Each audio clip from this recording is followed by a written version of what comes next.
ஹரியோம். சிந்திக்க சில துளிகள். இன்றைய சிந்தனை, எது சுதந்திரம்? பறவைகள் பறப்பதைப் போல நாம் பறக்க முடியுமா? பறவைகளுக்கு எல்லையே கிடையாது. எங்கே வேணாலும் பறக்கும், எங்கே வேணாலும் உட்காரும். நாம் அப்படி பறக்க முடியுமா? முடியாது. நம்ம வாழ்க்கையில் ஒரு எல்லை உண்டு. அந்த எல்லைக்கு உட்பட்டு நம்ம சந்தோஷமாக வாழலாம். நாம் பிற உயிர்கள் சந்தோஷமாக வாழ்கிறதுக்காக நாம் தொழில் செய்யலாம், மற்ற உயிர்களுக்கு சேவை செய்யலாம், நம்ம மற்றவர்களுக்கு உதவி செய்யலாம்.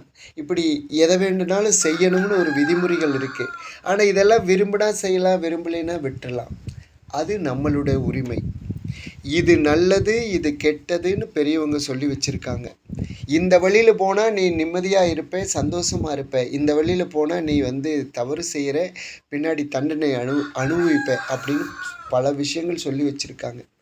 அதை தேர்ந்தெடுப்பது நாம தான். ஆனால் நாம் தவறான வழியை தேர்ந்தெடுத்துட்டு ஐயோ இப்படி மாட்டிக்கிட்டோமே அப்படின்னு சொல்லி நாம் கஷ்டப்படக்கூடாது.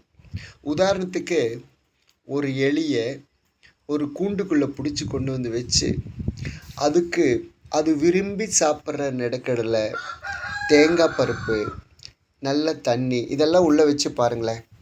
அது சந்தோஷமாக சாப்பிட்டுட்டு உள்ளே குதி போட்டுட்டு விளையாடும்னு நினைக்கிறீங்க? கிடையாது.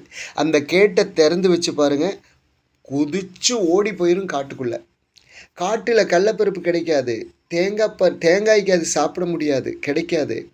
ஆனால் காஞ்சு போன பில்லை பறித்து கீழே இருக்கிற வேரை எடுத்து அரை வயிறு சாப்பிட்டாலும் அது வங்குக்குள்ளே காட்டுக்குள்ளே சுதந்திரமாக வாழணும்னு நினைக்கும்.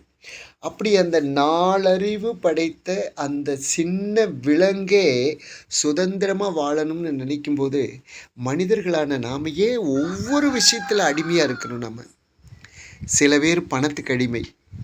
பணம் சம்பாதிக்கணும், பணம் தேவை. ஆனால் பணத்துக்காக, நம்மளுடைய பணத்துக்காக நாம் சம்பாதிக்கணுங்கிறதுக்காக மற்ற என்ன வேணாலும் செய்கிறது அப்படிங்கிறது சரியா?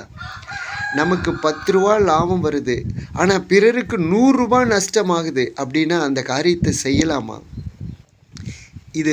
அதெல்லாம் செய்யாமல் நமக்கு லாபம் வருது, இதனால் பிறருக்கு நஷ்டம் கிடையாது, யாருக்கும் துன்பம் கிடையாது அப்படின்னா செய்யலாம். பெரியவங்க இதையெல்லாம் தான் சொல்லி வச்சுருக்காங்க. ஆனால் நம்ம தேர்ந்தெடுக்கிற விதம் தான் இருக்குது. அதே போல் சில பேர் பாட்டிலுக்கு அடிமை, சில பேர் மாத்திரைக்கு அடிமை, சில பேர் டிவியில் வர்ற நாடகங்களுக்கு அடிமை. இப்படி நான் பார்க்காம என்னால் இருக்க முடியாது, இதை சாப்பிடாமல் என்னால் இருக்க முடியாது, இதை காதில் கேட்காமல் இருக்க முடியாது. இப்படியெல்லாம் ஒவ்வொரு விஷயத்துலேயும் நாம் அடிமைகளாக வாழ்ந்து கொண்டு இருக்கிறோம். அதெல்லாம் இல்லாமல் இப்போ இன்றைக்கி நான் ஃப்ரீயாக இருக்கோம், வேலை இல்லை, கொஞ்சம் நேரம் டிவி பார்க்கலாம், ரைட் பார்க்கலாம். அடுத்த நாள் அதே நேரம் நமக்கு வேலை இருக்குது, அன்றைக்கி டிவி பார்க்க நேரம் இல்லை, பரவாயில்ல. இந்த மனநிலைக்கு நாம் இருந்தோன்னா நாம் சுதந்திரமாக வாழ்கிறோம். 10 பேர் ஒன்று சேர்றாங்க, ஒரு கெடா வெட்டு, ஏதாவது ஒரு பார்ட்டி, அன்னைக்கு பிராந்தி எல்லாம் நடக்குது, சந்தோஷமாக சாப்பிட்றாங்க, சந்தோஷமாக இருக்காங்க, ரைட்டு. அடுத்த நாள் நம்ம வேலை எதுவோ, நம்ம எது தேவையோ அதை சாப்பிட்டு நம்ம வாட்டில் வேலை செய்கிறோமா அப்படின்னா நம்ம சுதந்திரமாக இருக்கோம். ஆனால் அடுத்த நாளும் ஒரு பாட்டு வேணும், ஒரு பாட்டல் வேணும், அது நமக்கு செலவு பண்ணிட்டு அடித்து பிடிச்சி வாங்கிட்டு போய் வாங்கிட்டு குடிக்கணும் அப்படின்னா அது நாம் சரியாக யோசித்து பாருங்கள். நாம் எது தேவை, எது தேவையில்லை, எது அவசியம், எது அவசியமில்லை, எது நம்ம உடம்புக்கு ஆரோக்கியமானது, எது பலவீனத்தை கொடுக்கக்கூடியது, மனசுக்கு எது சந்தோஷத்தை கொடுக்கக்கூடியது, இதையெல்லாம் பகிர்ந்து ஆய்ந்து அதில் எது சரியோ அதை செய்தால் அது நம்ம வாழ்க்கையில் நிம்மதியில்லாத விஷயங்களில் தலையிட்டு விட்டு பின்னாடி முடியலையேன்னு கவலைப்படுறது இது நியாயமா? எல்லாம் நம்ம கையில். ஒரு கையில் நிம்மதி இருக்கிறது, இன்னொரு கையில் நிம்மதியை கெடுக்க இருக்கிறது.